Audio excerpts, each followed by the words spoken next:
शांत दोपहर का समय था। एक कलकल बहती नदी के किनारे दो दिव्य मित्र बैठे थे, हनुमान जी और गणेश जी। हनुमान जी ने मुस्कुराकर कहा, वक्रकुंड महाकाय, आप तो विघ्नों को पलक झपकते ही दूर कर देते हैं। अगर आप ना होते तो देवताओं के कितने काम अटके रहते। गणेश जी हंस पड़े। अरे पवन पुत्र, आपकी ताकत और भक्ति तो तीनों लोकों में चर्चित है। राम जी के लिए जो आपने किया वो किसी देवता ने नहीं किया। पर्वत उठाना, समुद्र लांघना और सबसे बढ़कर अटूट समर्पण। दोनों मित्रों के बीच हंसी मजाक और प्रशंसा का सिलसिला चलता रहा।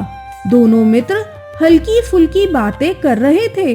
तभी गणेश जी अचानक गंभीर होकर बोले, पवन पुत्र, क्या आपको पता है, एक अद्वितीय राम भक्त इस समय राम जी की लीला पहली बार लिखने की तैयारी कर रहा है। हनुमान जी चौंक गए। क्या सच में? कौन है वह? किसका हृदय इतना पवित्र है कि राम कथा का प्रथम लेखन करने का सौभाग्य पा रहा है? उस महापुरुष का नाम है वाल्मीकि।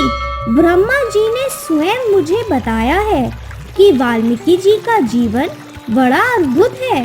हनुमान जी की आंखों में जिज्ञासा चमक उठी। हे गणेश, मुझे भी सुनाओ ना उनकी कहानी। गणेश जी ने सिर हिलाया। तो सुनो मित्र, यह कथा है एक समय के भयभीत कर देने वाले डाकू रत्नाकर से शुरू होती है। एक समय की बात है, घने वृक्षों के बीच दो साधारण तीर्थयात्री अपने गंतव्य की ओर बढ़ रहे थे। वे थके हुए थे पर अधरों पर राम नाम का जप कर रहे थे। अचानक झाड़ियों से रत्नाकर निकला। उसने बिना दया दिखाए दोनों को लूट लिया और उनके प्राण भी हर लिए। वह उनके पास से जो गहने, सिक्के और वस्त्र मिले लेकर अपनी झोपड़ी पहुंचा। उसने वह सब अपनी पत्नी के हाथ में रख दिया। उसकी पत्नी ने बिना कुछ कहे वह स्वीकार कर लिया और बेहद खुश होने लगी। देवऋषि नारद यह सब देखकर सुनकर व्याकुल हो उठे और ब्रह्मा जी के समक्ष उपस्थित होते हैं।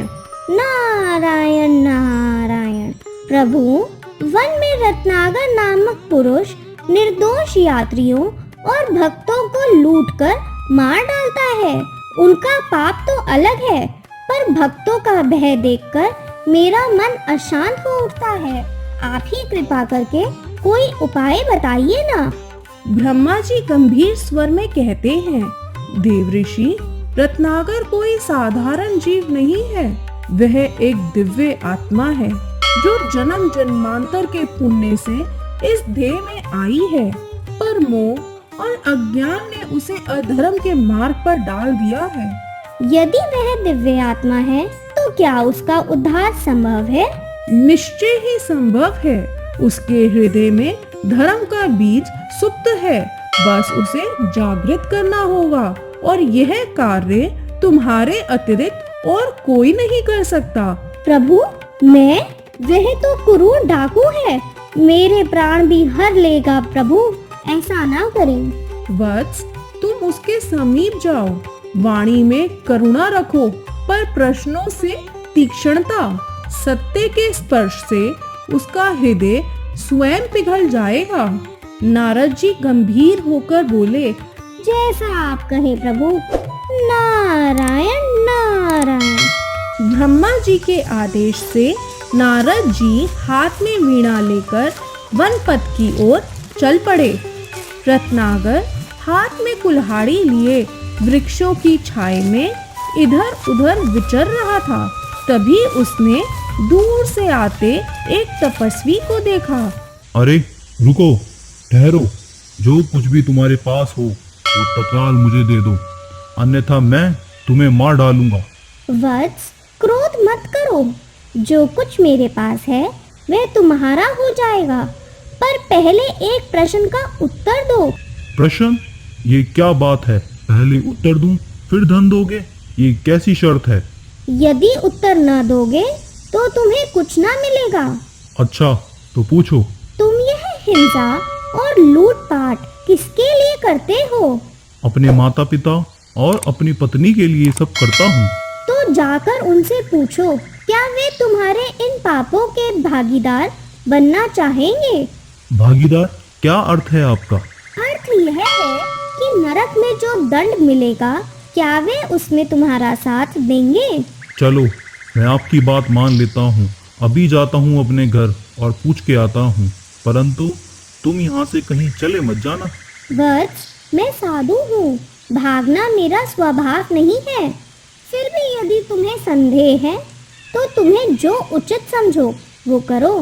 रत्नाकर पास के एक वृक्ष से नारद जी को रस्सी से बांध देता है। अच्छा, बांध तो तुमने दिया, पर सुनो, शीघ्र लौटना। यहाँ के जीव जंतु भी जिज्ञासु होते हैं। रत्नाकर तुरंत अपने घर पहुंचता है और जाकर अपनी पत्नी से कहता है, मैं तुमसे एक बात पूछने आया हूँ। जो मैं इतनी हिंसा करता हूँ, क्या तुम उस पाप में मेरा साथ दोगी? पाप का फल मैं क्यों भोगूंगी? भोजन तो लूंगी, पर पाप का बोझ तुम्हारा अपना है। अब रत्नाकर अपने माता पिता के पास जाकर पूछते हैं, अम्मा, पिताजी, आप तो मेरा साथ दोगे ना? पुत्र, प्रत्येक जन अपने कर्म का फल स्वयं भोगता है। अधर्म के बोझ को कोई और नहीं उठाएगा। अच्छा, तो मैं अकेले ही इस पाप का भार ढो रहा हूँ। रत्नाकर तुरंत नारद जी के पास लौटता है, मुख पर थकान और मन में उलझन लिए। हे ऋषि, मैंने सबसे पूछा, कोई भी मेरे पाप में सहभागी नहीं बनना चाह रहा। वत्स रत्नाकर, यही सत्य है। पाप का फल अकेले ही भुगतना पड़ता है।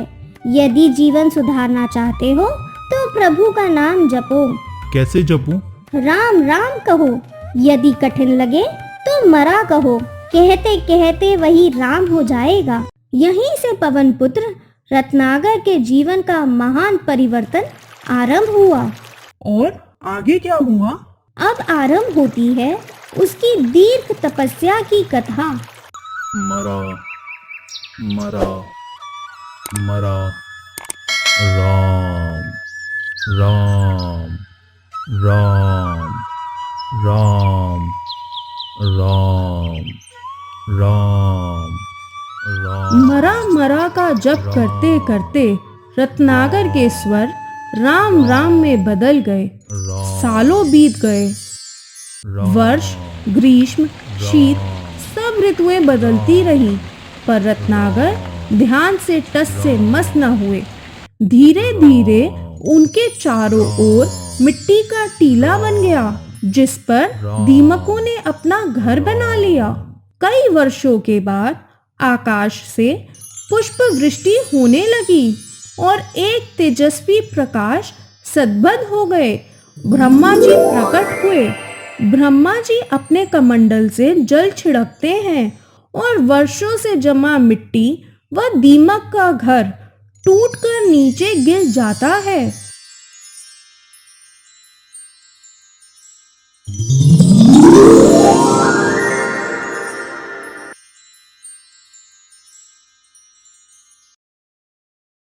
रत्नाकर का चेहरा तेजस्वी और निर्मल हो उठता है। वत्स रत्नाकर, तुम्हारी तपस्या ने मुझे अत्यंत प्रसन्न किया है। अब से तुम्हारा नाम वाल्मीकि होगा, क्योंकि तुमने वाल्मीकि यानी चींटियों के घर में ही तपस्या करी है। प्रभु, ये नाम मेरे लिए वरदान समान है। वत्स वाल्मीकि, मैं तुम्हें आदेश देता हूँ, प्रभु श्री राम के जीवन की महागाथा रामायण का लेखन करो। युगों युगों तक यह कथा भक्तों के हृदय में राम भक्ति का दीप जलाएंगी। प्रभु, मैं आपकी आज्ञा के आगे अपना सर झुकाता हूँ, परंतु मुझे लिखना पढ़ना नहीं आता। यह महान कार्य कैसे करूँ? वत्स, यह मेरा दूसरा वरदान है। सरस्वती देवी स्वयं तुम्हारे हृदय और वाणी में विराजमान होंगी।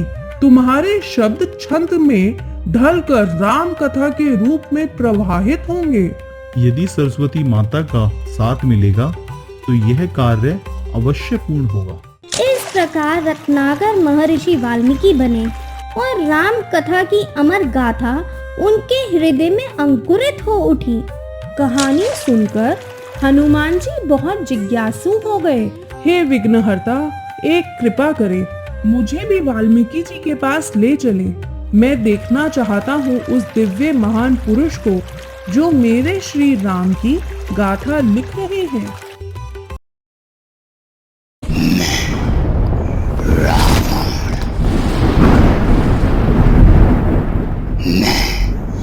सर्वश्रेष्ठ रावण,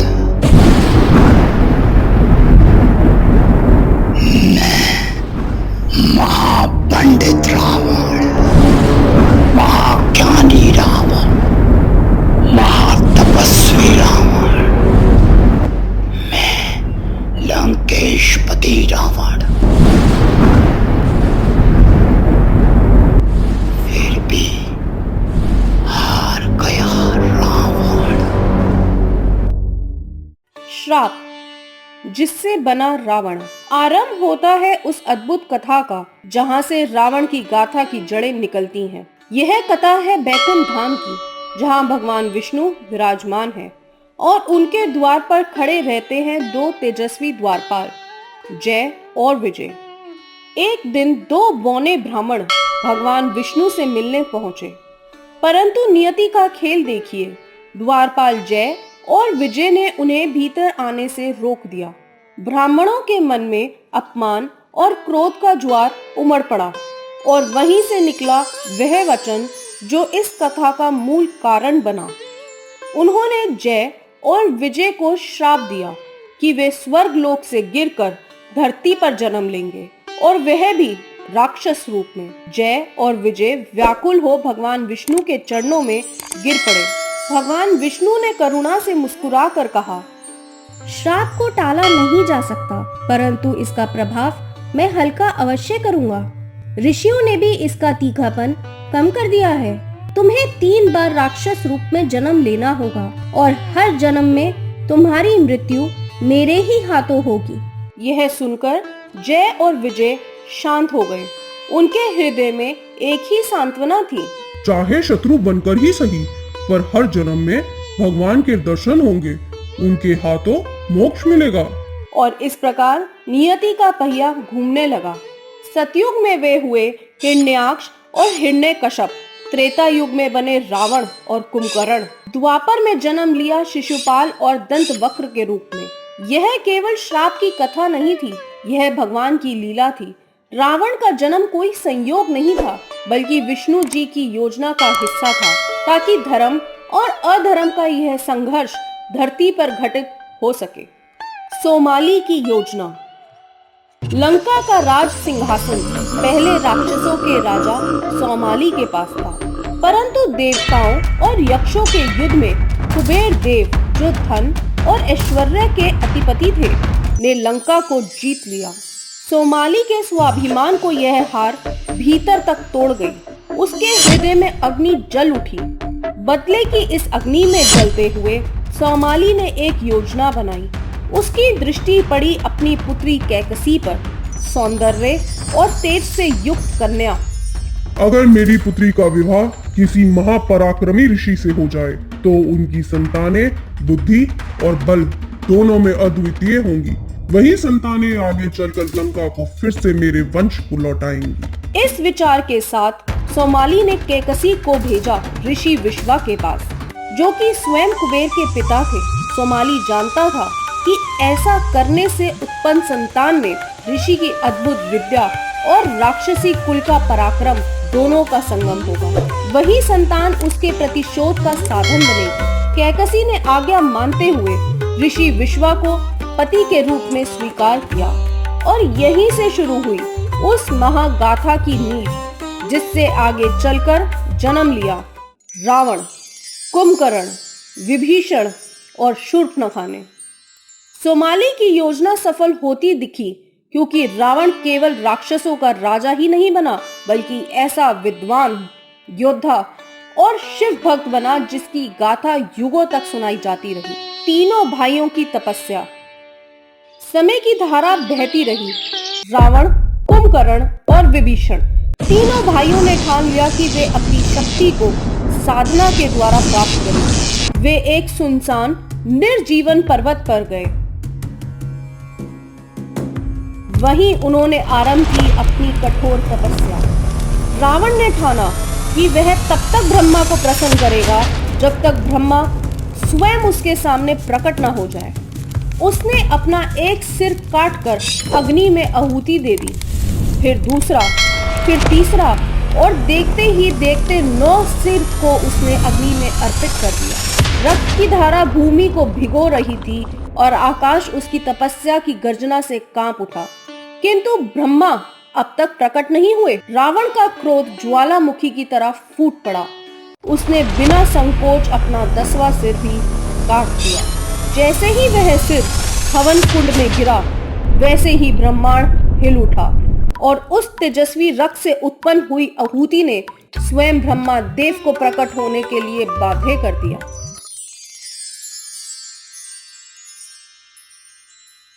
रावण, तुम्हारी तपस्या अतुलनीय है। तुम्हारा यह रूप 10 शीशों से युक्त है और आज से तुम्हें दशानन नाम से जाना जाएगा। तुम्हारी कृति तीनों लोकों में फैलेगी। इसके बाद ब्रह्मा ने तीनों भाइयों से वरदान मांगने को कहा। हे ब्रह्मा, मुझे ऐसा वरदान दीजिए कि मुझे कोई देवता, कोई असुर, कोई गंधर्व या कोई यक्ष ना मार पाए। प्रभु, मुझे निद्रासन दीजिए। असल में वह इंद्रासन मांगना चाहता था, लेकिन देवी सरस्वती ने उसकी जीभ पर असर डाल दिया। जैसा चाहा है वैसा ही होगा। तुम सालों तक सोते रहोगे और केवल थोड़े समय के लिए ही जागोगे। कुंभकर्ण दुखी हुआ, पर वरदान वापस नहीं लिया जा सकता था। अंत में विभीषण ने हाथ जोड़े। प्रभु, मैं धर्म से कभी विचलित ना हूँ। हर समय आपके नाम और सत्य के मार्ग पर चलो, यही मेरा वरदान है। वत्स, तुम हमेशा धर्म प्रिय रहोगे और संकट में भी सत्य का साथ नहीं छोड़ोगे। इस प्रकार तीनों भाइयों ने अपने अपने मार्ग चुन लिए। रावण शक्ति और अजयता का मार्ग, कुंभकर्ण निद्रा और बल का मार्ग और विभीषण धर्म और सत्य के मार्ग पर चला। रावण और शिव तांडव स्तोत्र। रावण के भीतर शक्ति के साथ साथ भक्ति भी जल रही थी। उसकी आत्मा किसी एक ही देवता की ओर खिंचती थी। वे थे महादेव शिव। एक बार रावण कैलाश पर्वत की ओर गया। वहां उसने देखा कि स्वयं भगवान शिव और माता पार्वती के साथ विराजमान हैं। रावण के हृदय में अहंकार जागा। उसने सोचा, यदि मैं एक कैलाश पर्वत लंका ले जाऊं तो मेरी चर्चा तीनों लोक में होगी। रावण ने अपनी भुजाओं से कैलाश पर्वत उठाना शुरू किया। पूरा पर्वत डगमगाने लगा। देवता भयभीत हो गए। भगवान शिव मुस्कुराए और अपने चरण के अंगूठे से पर्वत को दबा दिया। रावण का हाथ पर्वत के नीचे दब गया। वह जोर जोर से चिल्लाने लगा। हजारों वर्षों तक उसने वहीं बैठकर पीड़ा सही, पर हार नहीं मानी। रावण ने अपनी पीड़ा को भक्ति में बदल दिया। उसने शिव की महिमा का गुणगान शुरू किया। उसके मुख से निकले वे अद्भुत शब्द वही बने शिव तांडव स्तोत्र। उसके स्वर में इतनी गूंज थी, महादेव प्रसन्न हुए। उन्होंने रावण को मुक्त किया। वत्स, तुम्हारा स्तोत्र अनंत काल तक गाया जाएगा। जो भी इसे श्रद्धा से गाएगा वह मेरी कृपा का भागी बनेगा। उस दिन से रावण केवल राक्षस राज ही नहीं रहा, बल्कि शिव का परम भक्त और स्तोत्र रचैया भी कहलाया। रावण और रुद्र वीणा की उत्पत्ति। एक बार रावण और ऋषि अगस्त्य के बीच एक अद्भुत शर्त लगी कि दोनों में से कौन अपनी शक्ति से एक विशाल पर्वत को पिघला सकता है। ऋषि अगस्त्य ने अपने गहन तप और मंत्र बल से उस पर्वत को तुरंत पिघला दिया, लेकिन रावण चाहे जितना प्रयास करे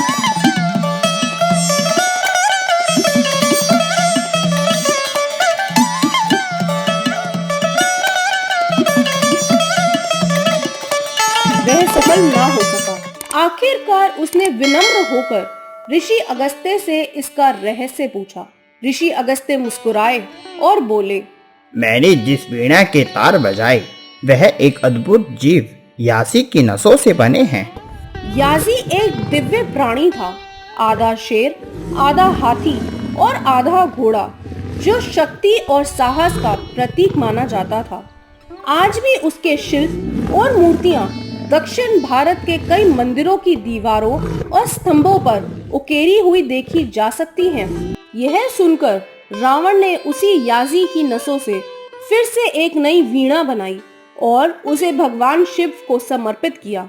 यह दिव्य वाद्य यंत्र आगे चलकर रावण हस्त वीणा और फिर रुद्र वीणा के नाम से प्रसिद्ध हुआ। कहा जाता है कि रावण ने इसी वीणा की मधुर ध्वनि से शिव की स्तुति और तांडव का गान किया था। लंका का अधिकार और कुबेर का श्राप। सोने की लंका वास्तव में रावण की नहीं बल्कि उसके बड़े भाई कुबेर की थी। कुबेर भगवान शिव के परम भक्त और धन के स्वामी थे। रावण ने जब शक्ति और सामर्थ्य प्राप्त कर लिया तो उसके मन में इच्छा जागी कि वह सोने की लंका पर शासन करे। हे कुबेर, यह सोने की लंका अब मेरी होगी। यदि तुम इसे नहीं दोगे तो मैं इसे छीन लूंगा। कुबेर ने अपने छोटे भाई का क्रोध और शक्ति देखी। वे समझ गए कि युद्ध से केवल विनाश होगा, इसीलिए उन्होंने बड़े भाई का धर्म निभाते हुए कहा, रावण, तुम मेरे छोटे भाई हो।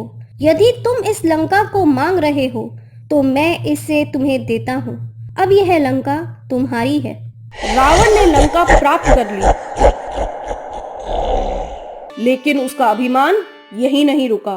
उसने अपने अहंकार में कुबेर की पत्नी के साथ भी संबंध बनाए। इस अन्याय और अपमान से क्रोधित होकर कुबेर ने रावण को एक कठोर श्राप दिया। आज से यदि तुम किसी और स्त्री को छुओगे तो तुम तुरंत भस्म हो जाओगे। यही श्राप रावण के जीवन का एक महत्वपूर्ण बंधन बन गया।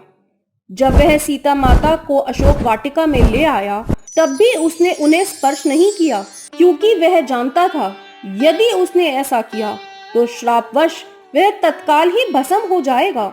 इस प्रकार रावण ने सोने की लंका तो पाली, परंतु साथ ही अपने ही कर्मों से वह एक ऐसे श्राप का भागी बना जो उसके जीवन की सबसे बड़ी विडंबना साबित हुई। रावण बना राम जी का पुरोहित। राम और रावण का अंतिम युद्ध होने ही वाला था। शिव, विष्णु, ब्रह्मा भी मौन होकर देख रहे थे। युद्ध से पहले भगवान राम ने ठाना कि वे शिव जी का आह्वान करने के लिए एक विशेष यज्ञ करेंगे। उन्होंने वानरों से कहा, इस यज्ञ के बिना विजय अधूरी है, परंतु यहाँ कोई योग्य ब्राह्मण पुरोहित नहीं है जो इसकी विधि पूरी कर सके। राम जी की वाणी सुनकर सब मौन हो गए। तभी महाबली जामवंत आगे बढ़े। प्रभु, इस यज्ञ को कराने के लिए तीनों लोकों में सबसे योग्य व्यक्ति एक ही है और वह है रावण। वह शिव का परम भक्त है, शास्त्रों का ज्ञाता है और इतना विद्वान है कि ब्रह्मा तक उसकी विद्या को मानते हैं। यदि रावण आए और यज्ञ करवाए तो यह मेरा सौभाग्य होगा।